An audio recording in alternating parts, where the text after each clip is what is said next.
صورت فاتحہ شریف کا ترجمہ اور تفسیر کا سلسلہ جاری ہے، اور اس سے قبل جو ہے 4 آیات کریمہ جو ہیں ان کا ترجمہ اور تفسیر آپ کی خدمت میں پیش کر چکا ہوں۔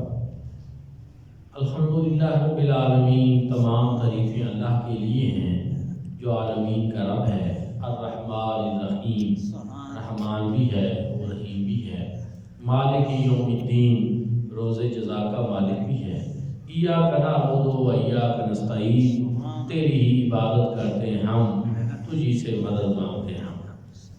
اب دوستان ذی وقار ایک چیز اس میں بھی میں نے آپ کی خدمت میں عرض کرنی تھی کہ استعانت جو ہے یہ اللہ رب العزت سے کی جاتی ہے کہ تیری ہی عبادت کرتے ہیں ہم، تجھی سے مدد مانگتے ہیں ہم۔ لیکن اللہ رب العزت نے بہت ساری چیزیں جو ہیں ان کو اسباب سے متعلق کر رکھا ہے۔ دنیا اسباب کی ہے اور اسباب سے متعلق چیزیں ہیں۔ اب ایک شخص بیمار پڑ جائے اور وہ کہے کہ میں نے ڈاکٹر کے پاس دوائی لینے نہیں جانا، جاہل شخص ہو اور وہ کہے کہ میں نے استاد کے پاس علم حاصل کرنے نہیں جانا، اسی طرح جو ہے روحانی ترقی کے لیے میں نے پیر و مرشد کے پاس نہیں جانا، تو دوستان ذی وقار یہ کیا سمجھا جائے گا کہ یہ استعانت وہ سمجھ رہا ہے کہ اس میں شرک ہو جاتا ہے؟ تو یہ ایک اہم چیز ہے سمجھنے والی۔ میں نے پچھلی مرتبہ دلائل اس بات پہ دیے تھے کہ اللہ کے سوا کسی اور سے مانگنے سے شرک نہیں آتا، اس کا محبوب سمجھ کر مانگا جائے، اور اللہ رب العزت کی عطا کردہ چیزوں جو ہیں ان سے ہی ان کو دینے والا جو ہے وہ سمجھ کر مانگا جائے، تو اس میں کوئی شرک لازم نہیں آتا۔ تو کیا ڈاکٹر کے پاس جب مریض دوائی لینے جاتا ہے تو وہ ڈاکٹر کو سمجھتا ہے کہ ڈاکٹر شفا دیتا ہے؟ نہیں۔ یا گولی شفا دیتی ہے؟ نہیں، بلکہ ڈاکٹر ایک سبب ہے، دوائی ایک سبب ہے، اور اس میں تاثیر وہ اللہ پاک کی طرف سے، شفا من جانب اللہ پاک ہے۔ اسی طرح جو ہے زندگی کی یہ ساری چیزیں جو ہیں یہ اسباب سے تعلق رکھتی ہیں، اور ان کو اختیار کرنے کا حکم جو ہے وہ اللہ رب العزت نے خود دے رکھا ہے۔ لیکن ہر چیز کے اندر جو سبب حقیقی ہے، جو تاثیر پیدا کرنے والی ذات ہے، وہ اللہ رب العزت کی ذات ہے۔ اس لیے اس انداز میں اسباب سے فائدہ اٹھانا اور اسباب سے استعانت کرنا یہ شرک نہیں ہوتا، بلکہ جو ہے اس سے کسی قسم کا بھی کوئی شرک لازم نہیں آتا کہ یہ اسباب جو ہیں اللہ رب العزت کے ہمیں خود جو ہے وہ عطا کرتا ہے۔ دوستان ذکر جب بندہ اللہ سے مانگتا ہے کہ تیری عبادت کرتے ہم، تجھی سے مدد مانگتے ہیں ہم، تو پھر اللہ رب العزت کی طرف سے ایک طرح کی انسان کے لیے صدا آتی ہے کہ اے میرے بندے، تو مجھ سے پھر کیا مانگنا چاہتا ہے؟ کون سی مدد طلب کرنا چاہتا ہے؟ تو بتا۔ جب انسان سے اللہ رب العزت یہ پوچھتے ہیں کہ تو کیا چاہتا ہے، تو انسان پھر آگے کیا جواب دیتا ہے؟ اہدنا الصراط المستقیم، اہدنا الصراط المستقیم۔ یہ سمجھ لیں کہ اس میں یہ جو مخفی سوال ہے یہ بھی بڑا پیارا ہے، اور اس کا یہ جو جواب ہے یہ بھی بڑا ہی کمال کا ہے کہ یہ طریقہ ایک تو اللہ رب العزت نے خود بتایا نا کہ اس انداز میں مانگو بھی صحیح، اور پھر مانگو بھی کیا یہ بھی ہمیں خود بتا دیا کہ مجھ سے مانگو، میری مدد طلب کرو، اور مجھ سے مانگنے کے بعد مانگنا کیا ہے۔ تو جب یہ صدا آتی ہے کہ کیا مانگتے ہو، تو پھر ہمیں بتایا گیا کہ مانگو اہدنا الصراط المستقیم، اے قولوا اہدنا الصراط المستقیم، اللہ مجھے صراط مستقیم عطا فرما۔ یہ آیت کریمہ جو ہے اس کے اندر 3 چیزیں ہیں، لیکن ہر چیز کو آپ تھوڑا سا گہرائی میں سمجھیں گے تو بہت ہی بامعنی، بہت ہی بامقصد، اور بہت ہی ہمارے لیے ضروری ہے کہ جو ہم اللہ رب العزت سے مانگتے ہیں۔ سب سے پہلے تو یہ ہے کہ اس میں اہدنا الصراط المستقیم، اہدنی نہیں ہے کہ اللہ مجھے صراط مستقیم کے اوپر چلا، میں صراط مستقیم پہ چلوں، ایسا نہیں۔ اہدنا، اے اللہ ہمیں اہدنا الصراط المستقیم، ہم سب کو صراط مستقیم پہ چلا۔ پہلے تو اس سے یہ پتہ چلا کہ جب بھی آپ کوئی اس طرح کی دعا مانگیں، اللہ رب العزت سے اس طرح کی کوئی خیر طلب کریں، تو صرف اپنے لیے ہی نہ مانگتے رہیں بلکہ حضور علیہ الصلوۃ والسلام کی ساری امت کو شامل، اس میں پوری امت مسلمہ کے لیے ہم دعا کر رہے ہوتے ہیں۔ اہدنا الصراط المستقیم، جمع متکلم کا صیغہ، اللہ سب کو، ہم سب کو جو ہے وہ صراط المستقیم کے اوپر چلا۔ دوسرا، ہدایت نصیب فرما۔ ہدایت کیا ہے؟ اہدنا، یہ ہدایت کیا ہے؟ دوستان ذوالفقار، ہدایت کے لغوی اور اصطلاحی معنی جو ہیں، حضور سے امت حضرت جسٹس پیر محمد کرم شاہ الازہری رحمۃ اللہ تعالی علیہ، آپ نے قاضی مزاوی علیہ رحمہ نے تفسیر مزاوی میں، اور قاضی ثناء اللہ پانی پتی نے تفسیر مظہری کے اندر جو بیان کیا کہ الہدایت دلالت باللطف،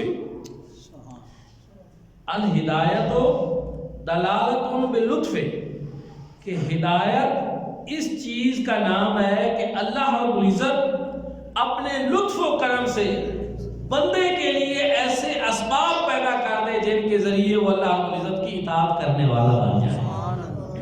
سبحان سبحان، کمال ہے یہ اس کریم کا، کتنا کرم ہے کہ جب وہ کسی کو ہدایت عطا فرماتا ہے تو اس کے لیے ایسے اسباب پیدا کر دیتا ہے کہ ان اسباب کے ذریعے وہ اطاعت کرنے والا خود بخود بن جاتا ہے۔ یہ ہدایت کا ایک معنی ہے کہ دلالت باللطف، لطف کے اوپر دلالت کرنا، لطف و کرم کے اوپر دلالت کرنا کہ اللہ رب العزت ایسے اسباب پیدا کرنا۔ دوستانی ذکر کیا ہے؟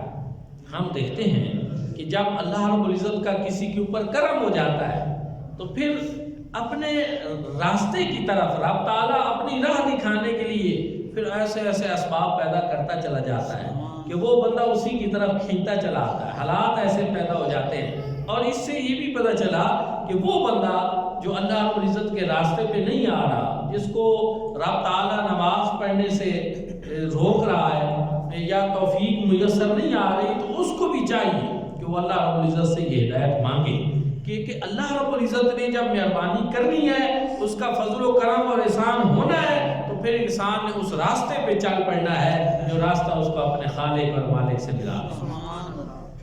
یہ اس کے لطف و کرم سے ہے۔ یہ ہدایت دلالت باللطف، یہ اس کے لطف و کرم۔ یہاں مفسرین کرام نے بہت ساری باتیں کی کہ ہدایت جو ہے جب ایصال الی المطلوب ہو تو پھر اس وقت یہ اللہ رب العزت کے لیے ہے کہ وہ ہی کسی کو ہدایت دے دے، اور جب ہدایت کا صلہ الہ کے ساتھ ہو تو اس وقت جو ہے اس سے اور معنی بھی ہوتے ہیں کہ اس وقت حضور نبی کریم صلی اللہ علیہ وآلہ وسلم اس سے مراد ہے کہ آپ ہدایت کی طرف رہنمائی فرمانے والے ہیں۔ اسی طرح قرآن پاک بھی اس وقت مراد لیا جا سکتا ہے کہ قرآن بھی ہدایت کی طرف رہنمائی فرمانے والا ہے، لیکن اللہ رب العزت ہدایت کی طرف رہنمائی بھی فرماتے ہیں، لیکن جب چاہتے ہیں تو اپنے بندے کو راہ ہدایت کے اوپر گامزن بھی فرماتے ہیں، منزل مقصود پہ بھی پہنچا دیتے ہیں۔ اب یہ ایک چیز ہے کہ رب تعالیٰ جب ہدایت فرماتے ہیں تو وہ چاہتے ہیں تو انسان کو پکڑ کر اس راستے کے اوپر ایسے چلا دیتے ہیں کہ وہ خود بخود منزل پہ بھی پہنچ جائے، لیکن دوسروں کے لیے جو ہے وہ ہدایت کی طرف رہنمائی فرمانے والے ہیں۔ تو دوستانی ذکر یہ ایک ہدایت کا معنی اس لحاظ سے یہ بھی ہوا، لیکن اب اس میں اور ایک دو چیزیں سمجھنے والی بڑی ضروری ہیں۔ ہدایت کا ایک ہوتا ہے، تین اس کے مراتب ہیں، تین اس کے مدارج ہیں۔ ایک ہے عرفان الغایت، کہ منزل کا تعین ہونا، شعور میں یہ ہو کہ میری منزل کیا ہے، میں نے جانا کدھر ہے، میں نے سفر کدھر کرنا ہے۔ آپ اس مسافر کا اندازہ لگائیں جس کو یہ بھی نہ پتا ہو کہ میں نے جانا کدھر ہے، تو کیا کرے گا، کس گاڑی پہ سوار ہوگا، کدھر کا راستہ طے کرے گا، راستوں میں ایسے ہی بھولا بھٹکا رہے گا، اس کو سمجھ ہی کوئی نہیں آئے گی۔ ایک چیز تو یہ ہے کہ منزل کا تعین ہونا پہلے ضروری ہے، نصب و لین واضح ہونا ضروری ہے، شعور جو ہے اس میں پختگی ہونا ضروری ہے کہ میں نے جانا کدھر ہے۔ عرفان الغایت اس کو کہتے ہیں۔ دوسرا درجہ، دوسرا ہوتا ہے آلات و طریق، کہ انسان پھر کسی سے راستہ پوچھے، راستہ پوچھے اور راستہ بتانے والا اس کو راستہ بتائے، لاہور جانا ہے کہ طے ہو گیا لاہور جانا ہے تو پھر ٹھیک ہے، پھر بندہ کیا پوچھے گا کہ لاہور کی گاڑی کہاں سے ملے گی، کتنے بجے ملے گی، موٹر وے سے جائے گی، خوشاب کی طرف جائے گی؟ یہ سوال تو سارے انسان تب کر سکے گا جب اس کو پہلے یہ پتا ہو کہ میں نے جانا کدھر ہے، میری منزل کدھر ہے۔ جب لاہور کا طے ہو گیا، لاہور والی گاڑی، لاہور کا راستہ، وہ چیزیں پوچھے گا، اور جب اس نے راولپنڈی جانا ہے تو راولپنڈی کی گاڑی، اس کا راستہ پوچھے گا اور اس پہ جائے گا۔ تو یہ ایک چیز ہے دوسری کہ پہلے منزل کا تعین، پھر دوسری چیز کیا ہے؟ پھر دوسری چیز ہے راستے کا پتہ ہو کہ راستہ بھی ٹھیک ہو، تب انسان جو ہے اس منزل پہ پہنچ سکتا ہے۔ تیسری بھی ایک چیز ہے اور وہ یہ ہے کہ راستے کا بھی پتہ لگ جائے، منزل کا تعین بھی ہو، لیکن اب کسی کے پاس کیا گارنٹی ہے کہ رات کے وقت اس نے سفر کرنا ہو اور وہ نکلے اور بابا کچھی والے پہ ڈاکہ پڑ جائے، جیب خالی ہو جائے، گاڑی لوٹ کر لے جائے؟ تو یہ بھی ہوتا ہے راستوں میں، سفر کرنے والے مسافروں کے ساتھ ایسا ہوتا رہتا ہے۔ یہ ہماری روزمرہ زندگی سے میں آپ کو سمجھا رہا ہوں میرے بھائیوں اور دوستوں۔ یہاں بھی اسی طرح تین چیزیں بیان کی گئی ہیں اس آیت کریمہ میں۔ اہدنا، اے اللہ ہمیں ایک تو ہدایت عطا فرما۔ ہدایت کیا ہے؟ ہدایت ہے منزل کا تعین۔ ہدایت کس چیز کو کہتے ہیں؟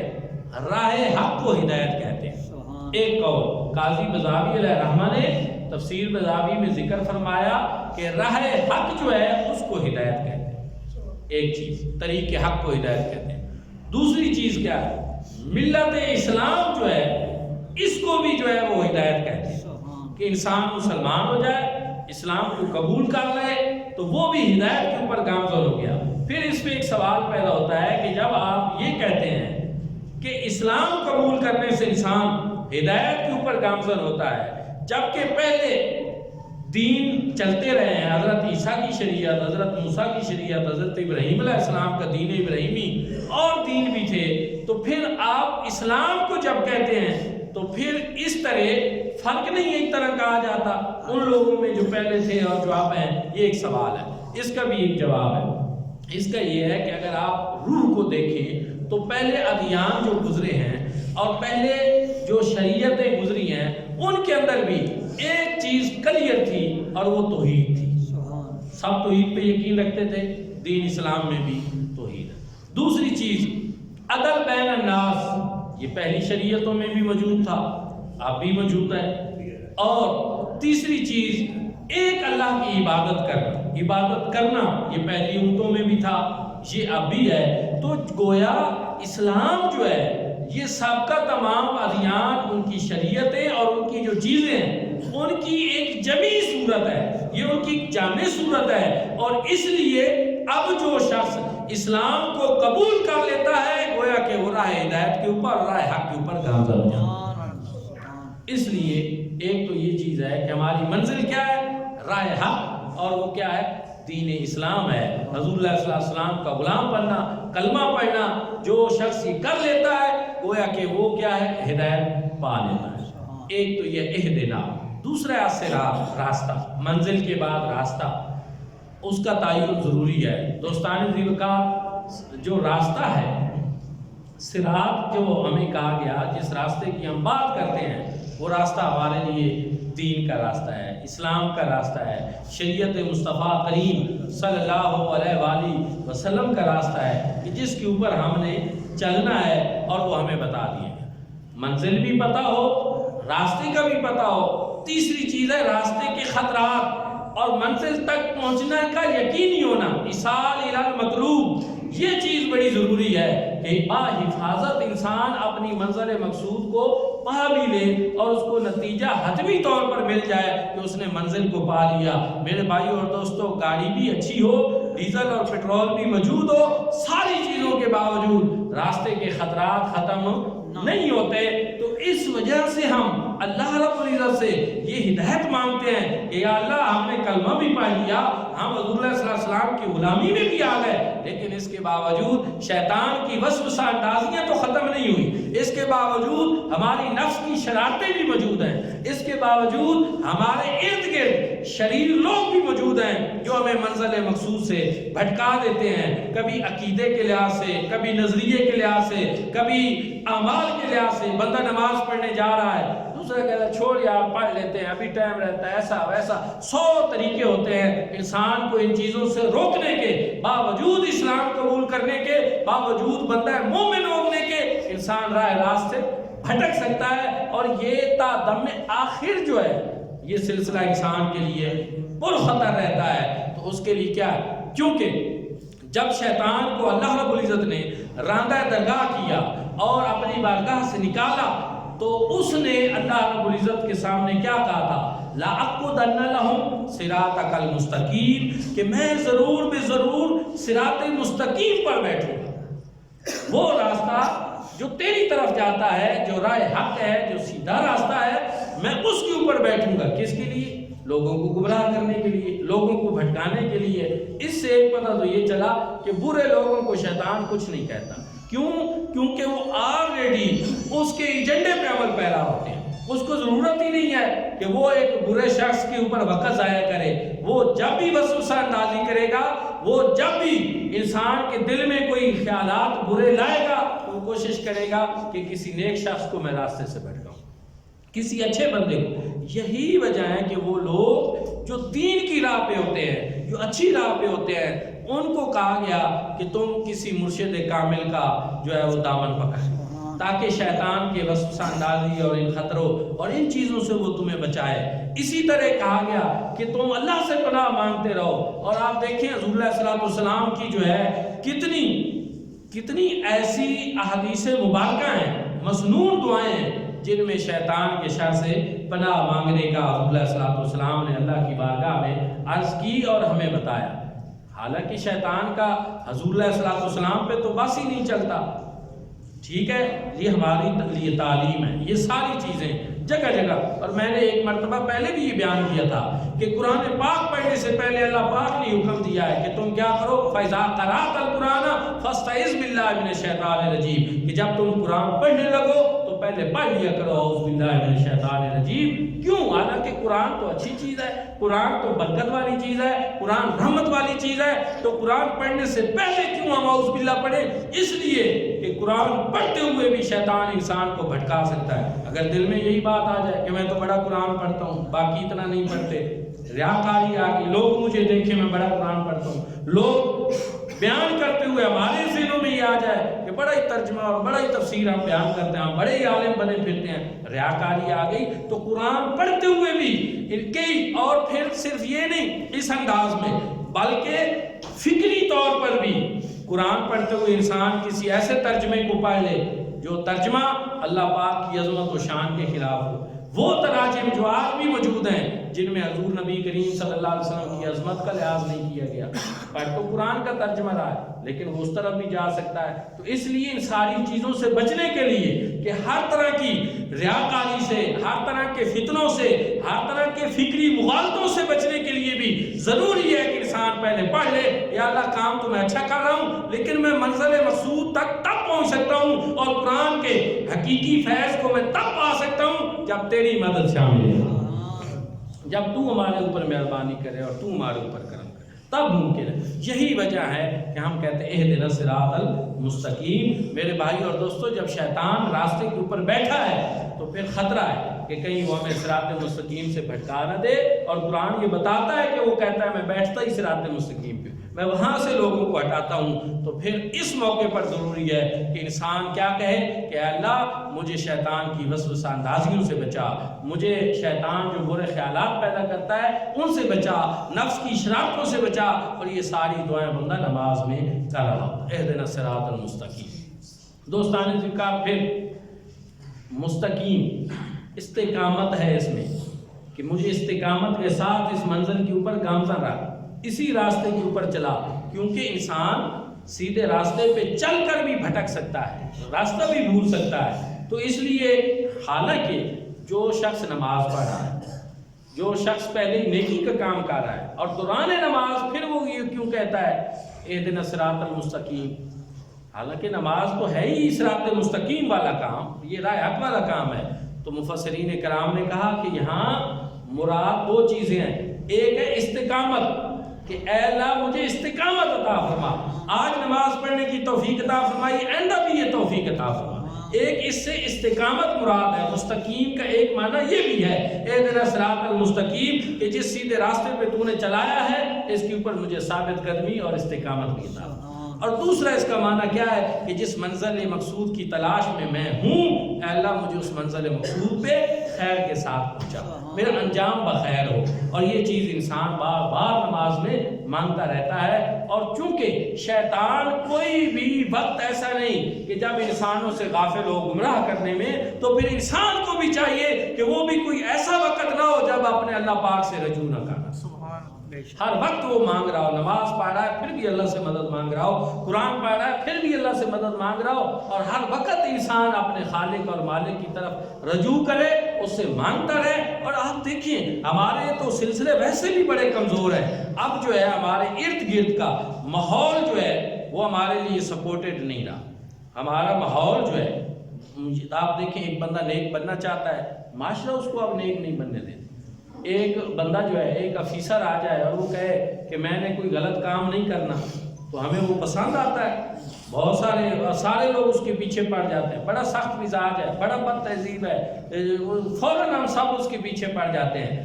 اس لیے اچھائی کے اوپر قائم رہنا یہ تو سب سے بڑا مسئلہ ہے. اچھا تو ہر ایک ہوتا ہی ہے، اور پہلے سارے یہ چاہتے ہیں کہ جب ہم کسی جگہ پہ گئے، ہمیں کوئی سیٹ ملی، ہم نے جی بڑی یہ کر دینا وہ کر دینا. لیکن پھر کیا ہوتا ہے، پھر ہم سب مل کر ہی اس کو گمراہ کر رہے ہوتے ہیں، ہم سب مل کر ہی اس کو خراب کر رہے ہوتے ہیں. تو اس لیے کہا گیا کہ اچھے راستے پہ جب تم آ گئے ہو، مسجد میں بھی پہنچ گئے ہو، نماز بھی پڑھ گئے ہو، تو پھر بھی مانگتے رہو کہ اہدنا الصراط المستقیم. اے اللہ یہ جو اتنی مہربانیاں کی ہیں، میرے قدم اٹھے ہیں، پانی بھی ٹھنڈا تھا، سردی بھی تھی، نہ پہنچنے کے کئی میرے پاس جواز بھی تھے، اس کے باوجود تیری توفیق سے یہ قدم بڑھ گئے ہیں. تو اب اسی طرح ہمیشہ مہربانی فرمائے. نعرہ تکبیر، اللہ اکبر، رسالت، یا رسول اللہ، نعرہ حیدری، نعرہ غوثیہ، سیدی مرشدی، یا نبی. تو ہدایت کا مطلب کیا ہے؟ الہدایت دلالۃ باللطف، کہ ہدایت ہے اسی چیز کا نام کہ اللہ رب العزت انسان کے لیے ایسے اسباب پیدا کر دے، ایسی اس کے لیے ایک ماحول بنا دے جس کی وجہ سے انسان کا جسم اور انسان کی روح جو ہے وہ اطاعت اور فرما برداری کی طرف لگی ہے. یہ اس کا کرم، یہ اس کا فضل.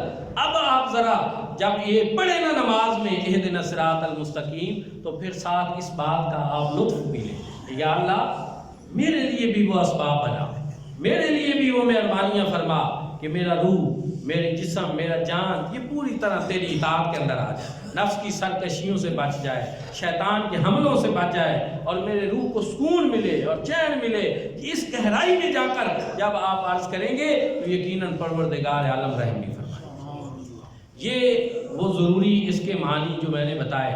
لیکن اس میں ہدایت کے جو مدارج ہیں، ہدایت دینے کے لحاظ سے بھی اور ہدایت پانے کے لحاظ سے بھی، اور جو اسباب ہیں وہ مختلف ہیں.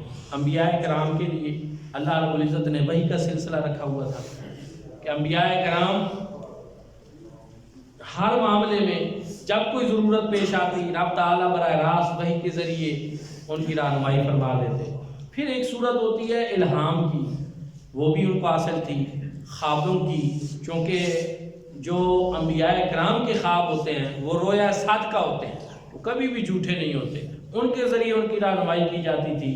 اسی طرح جو اولیاء کرام ہیں، اب ان کے اوپر وحی تو نہیں آتی، لیکن اولیاء کرام کے اوپر الہام اب بھی ہوتا ہے، کشف کا درجہ ان کو حاصل ہے، اور انسان کے اندر ایک نور باطن پیدا ہوتا ہے. میں پہلے بھی کئی مرتبہ بیان کر چکا ہوں کہ وہ نور باطن جو ہے جو انسان کے اندر پیدا ہوتا ہے، یا ایھا الذین آمنوا ان تتقوا اللہ یجعل لکم فرقانا، فرمایا ایمان والو اگر تم متقی بن جاؤ، اگر تم تقوی اختیار کر لو، تو اللہ رب العزت تمہیں فرقان کی دولت عطا فرمائے. فرقان کیا ہے؟ یفرق بہا بین الحق والباطل، فرقان وہ ہے کہ جس کے ذریعے انسان حق اور باطل کو خود پہچان جائے، اس کے اندر سے ایک آواز اٹھتی ہے کہ یہ غلط ہے یا یہ صحیح ہے۔ یہ رب تعالیٰ کا کرم ہوتا ہے اور اسی کو کشف بھی کہتے ہیں۔ اور حدیث پاک میں ہے اتقوا فراست المومن فإنہ ینظر بنور اللہ تعالیٰ، بندہ مومن کی فراست ایمانی سے ڈرو، اس لیے کہ وہ اللہ کے نور سے دیکھتا ہے، وہ نور باطن روشن ہوتا ہے انسان کا۔ جب اللہ پاک ہدایت کے اسباب انسان کو مہیا کرتا ہے تو پھر انسان ہر اس چیز سے اپنے آپ کو خود دور کر رہا ہوتا ہے جو اس کو راہ حق سے دور کر دیتے ہیں، پھر وہ راستوں پہ چلنے سے رک جاتا ہے جو راستے اس کو اللہ پاک سے دور کر دیتے ہیں، پھر وہ ایسی جگہوں پہ جانے سے ہچکچاتا ہے اور اپنے آپ کو نہیں لے جاتا جو چیزیں اس کو راہ حق سے غافل کر دیتی ہیں، اپنے آپ کو اس ماحول کے اندر وہ ڈھالنے اور لانے کی کوشش کرتا ہے جو اسباب اس کو اللہ رب العزت کی طرف لے جاتا ہے۔ پھر اس کے پھر اور مراتب بھی ہیں، اس کے مقامات بھی ہیں۔ ہدایت جب ایک درجے کی نصیب ہوتی ہے تو انسان پہ اس طرح کے کرم نصیب ہوتے ہیں، اور جب وہ ہدایت کا مرتبہ اور بلند ہوتا ہے تو پھر اس میں اور مدارج ہیں، پھر اور مدارج ہیں، پھر اور مدارج ہیں۔ اس لیے یہ تو ٹھیک ہے کہ ہم نماز پڑھ رہے ہیں، یہ بھی ہدایت ہے ایک طرح کی، لیکن ہدایت کا بھی ہمیں ایک درجہ نصیب ہوا، اس نماز میں قرب الہی کا وہ زینہ اور اللہ رب العزت سے جو کچھ ہم نے حاصل کرنا ہے اور جس طرح رب تعالیٰ کی ذات کا فیضان ہمارے نصیب میں ہونا ہے، اس میں ابھی کئی درجے باقی ہوتے ہیں۔ اس لیے ہم ہر نماز میں یہ بھی یاد کر رہے ہوتے ہیں کہ یا اللہ ہدایت کا جو ایک درجہ ہمیں نصیب ہوا، اب اس سے اگلے والا درجہ ہمیں عطا فرما۔ یہ سوال کا جواب ہے کہ تم بار بار نماز میں یہ کیوں مانگتے ہو اہدنا الصراط المستقیم، بار بار کیوں مانگتے ہو؟ کیوں؟ اس لیے کہ اللہ رب العزت کی بارگاہ تک رسائی اور قرب خداوندی کے جو زینے ہیں وہ کبھی ایک ہی مرتبہ حاصل نہیں ہوتے، زینہ بزینہ درجہ بدرجہ انسان ان مراتب کی طرف جاتا ہے، اور جتنا جتنا انسان کے اندر پاکیزگی بڑھتی ہے، جتنا جتنا انسان کی سوچیں پاک ہوتی ہیں، خیالات پاک ہوتے ہیں، جسمانی طہارت بھی نصیب ہوتی ہے، اتنا اتنا وہ مراتب بھی بڑھتے چلے جاتے ہیں۔ چونکہ وہ مدارج مختلف ہیں، اس لیے بار بار ہمیں دعا کی بھی ضرورت ہے، یا اللہ ایک درجہ طے ہوا، اب اس سے اگلا درجہ ہے۔ اب مقامات ہیں اولیاء اللہ کے بھی، آپ نے سن رکھے ہیں کہ ایک جو ہے وہ ولی ہوتا ہے، لیکن ایک غوث ہوتا ہے، قطب ہوتا ہے، کبدال ہوتا ہے، افراد ہوتے ہیں، بہت ساری چیزیں، بہت سارے مقامات ہیں، بہت سارے مدارج ہیں۔ تو یہ ساری چیزیں ان کا تعلق ہدایت کے چونکہ ساتھ ہے، اس لیے ہمارے نماز میں اس طرح بھی مانگ رہے ہوتے ہیں کہ یا اللہ جو ایک طرح کی ہدایت ہمیں نصیب ہوئی، اب اس سے آگے والا درجہ بھی ہمیں نصیب، اب ہمیں اس سے آگے والی ہدایت بھی نصیب فرما۔ تو یہی چیز ہے کہ جب ہم مانگتے ہیں ایاک نعبد و ایاک نستعین، تیری عبادت کرتے ہیں ہم، تجھی سے مدد مانگتے ہیں ہم، تو پھر ایک طرح سے رب تعالیٰ نے ہمیں یہ طریقہ سکھایا کہ پھر میں تو کہتا ہوں کہ آپ میرے بندے مانگ مجھ سے کیا مانگتا ہے، تو پھر تو یہ نہیں کہ دنیا ہی مانگتا رہے، تو پھر مانگ اہدنا الصراط المستقیم۔ چونکہ صراط مستقیم یہ اتنی جامع چیز ہے کہ تجھے اس سے راہ حق نصیب ہوگا، تجھے اس سے صراط مستقیم مل گئی تو تیری زندگی بھی بہتر ہو جائے گی اور تیری آخرت بھی بہتر، سارے سلسلے اسی صراط مستقیم کے اندر ہیں۔ تو ہم اس لیے دعا کرتے ہیں کہ اللہ ہمیں نماز پڑھنے کی تو توفیق نصیب ہوئی، اور بھی جو مدارج ہیں وہ بھی ہمارے طے فرما، اور اس میں ہمیں استقامت اور ثابت قدمی عطا فرما۔